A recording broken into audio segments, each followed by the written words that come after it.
haven't had the opportunity to meet yet, my name is Hadley Nixon, and I'm Caroline's Matron of Honor. I first want to thank the Herder and Jackson families for a wonderful weekend, starting with a wonderful barbecue on Thursday night, last night's festivities, the rehearsal dinner, and the boat cruise, and what we still haven't experienced tonight. I'm so honored to be standing up here. Caroline and I have been best friends for the last 15 years. As I was preparing for this speech, I started comparing our lives, and I quickly realized that we actually have nothing in common.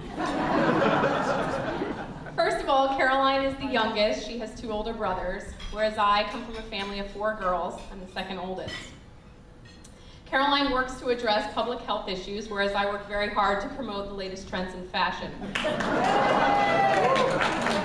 Caroline and MJ's idea of a wonderful romantic weekend getaway involves a tent and a double sleeping bag. And if you don't believe me, you can check out their REI wedding registry. The sleeping bag might still be on there. I, on the other hand, would consider that some form of torture. And as you will see tonight, Caroline is a very skilled dancer on the dance floor. I am somewhat lacking in rhythm. So I know that MJ must wonder what we could possibly talk about for hours on end, which I recently learned is one of your pet peeves. Luckily, our spouses have allowed us to share one thing in common, which is that we now both share last names with famous U.S. presidents. Luckily for you, Caroline, yours has a much more favorable legacy than mine does.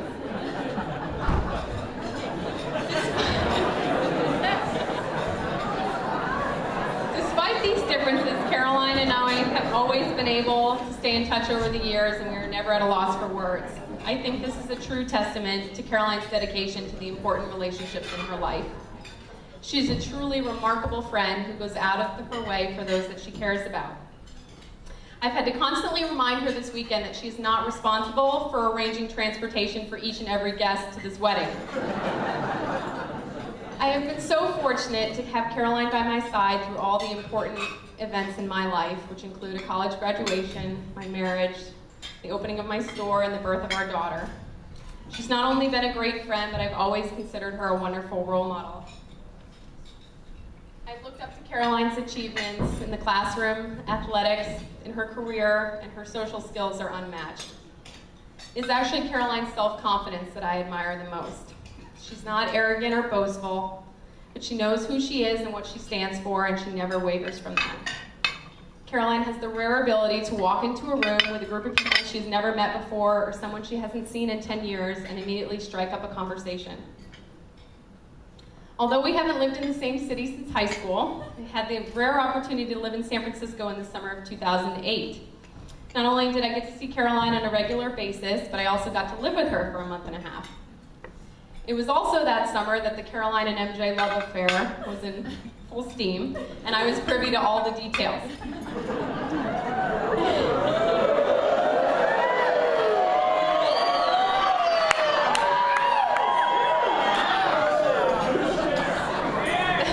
Caroline coerced me into playing in a co-ed soccer league, bike riding over the Golden Gate Bridge, and attending an 80s prom, and it was through these events that I had the opportunity to get to know MJ. Now, as you can imagine, I'm pretty protective of Caroline, and I was a little skeptical of this Michael Jackson character. It is so hard to find someone who would be worthy of Caroline. But after spending time with the 2 of you in San Francisco, and on a recent trip to our house in Chapel Hill, it has become so clear what a fantastic match you are. MJ, you are such a wonderful complement to Caroline. You are smart, compassionate, supportive, and sensitive, and I mean that in the most masculine way. And best of all, you allow Caroline to be herself, and for that, I couldn't be more thankful. So as I stand up here tonight, I would just like to ask each of you to raise a glass to such a wonderful couple. I personally want to wish you the best wishes for a long and happy marriage together filled with lots of love and laughter. I love you very much.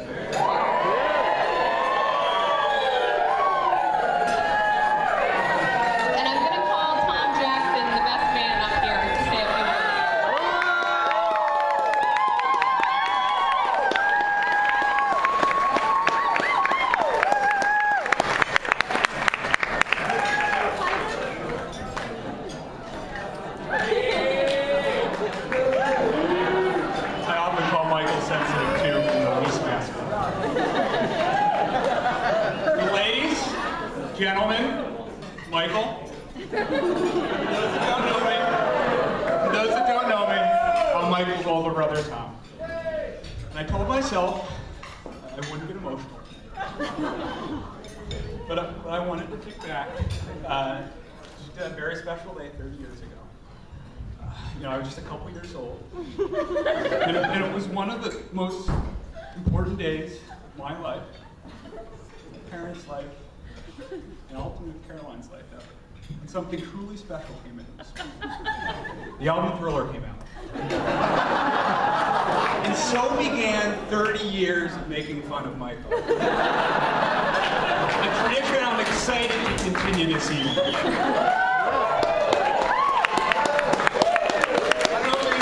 Letterman fan, but I couldn't come up with a top 10 list. So how about a top 1 list? What is the top 1 word you don't want your dad to describe you as during his toast at the rehearsal dinner of your wedding day? Flamboyant. Well, for those of you who weren't there, that happened last night. In all seriousness, thank you, Dad, for the thoughtful and accurate toast for the ever flamboyant Michael Jackson. Growing up, Michael and I were rivals.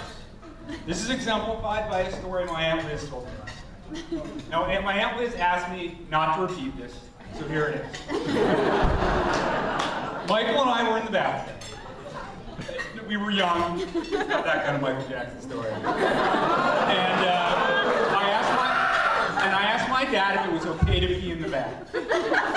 My dad said okay. I don't get that part of the story. But then he looked at me and said, Tom, you typically pee in the bath. And I said, I do, Dad, I do that. Don't worry about it. I just swish it over on Michael. So ever since I peed on him, Michael's been trying to get back.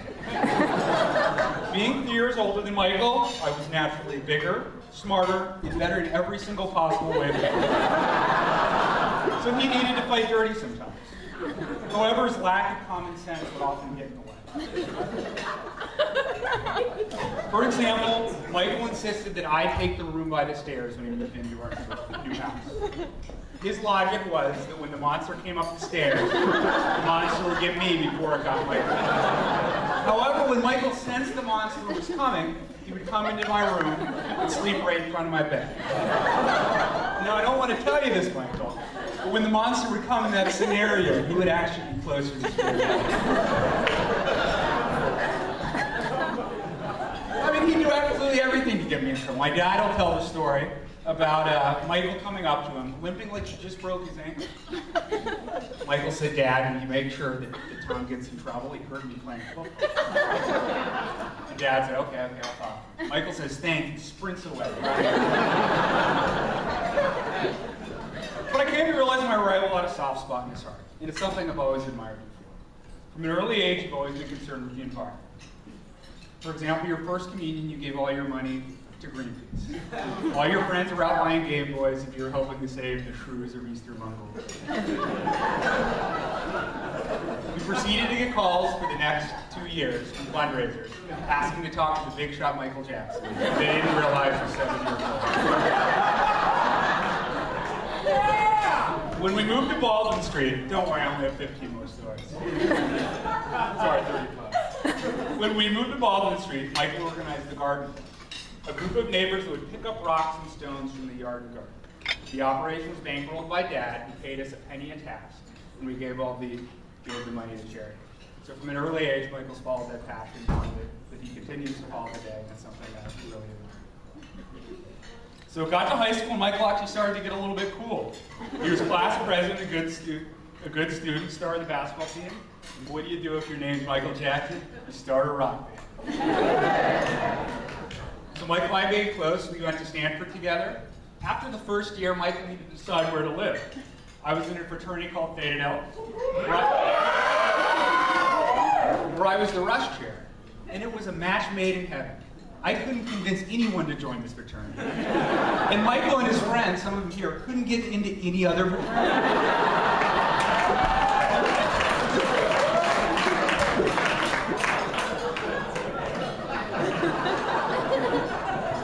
So much to Dad's dismay, he joined, and we lived in that place for. So you'll see many of those stadium guys at the bar later.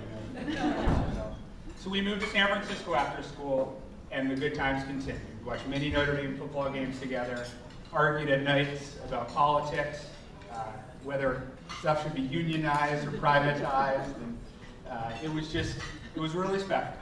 And up till 2008, I'd see Michael just about every day. Then in 2008, I moved back east, and I didn't see Michael for probably about a year and a half. We talked on the phone some, but I hadn't seen him in a while. And I came back out in 2009, and something had changed. When I left, he was living with 3 dudes in the Castro.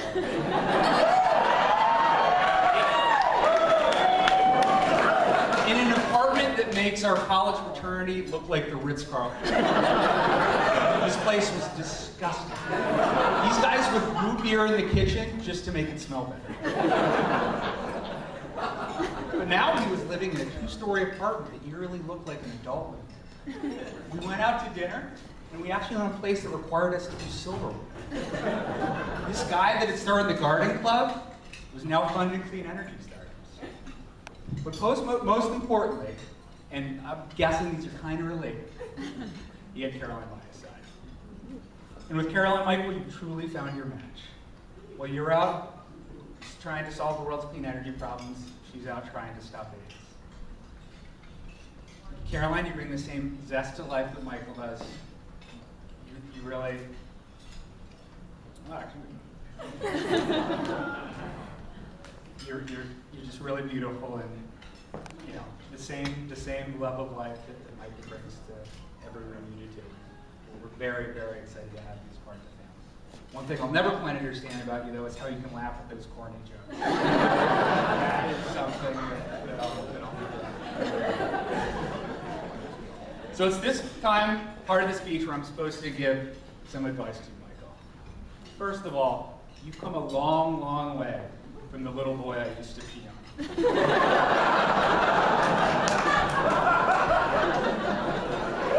We started out as rivals, and even though I'm the older brother, you're in many ways my role model. And as you seek your own role model, I encourage you to look no further than your father. That's right, the same guy that called me flamboyant. If you can be half the husband and half the dad that our father's been to us, Caroline will have a very lucky and special life. When life's tough decisions come at you, I encourage you to ask yourself, what would dad do? Unless, of course, that decision is what you should name your kid.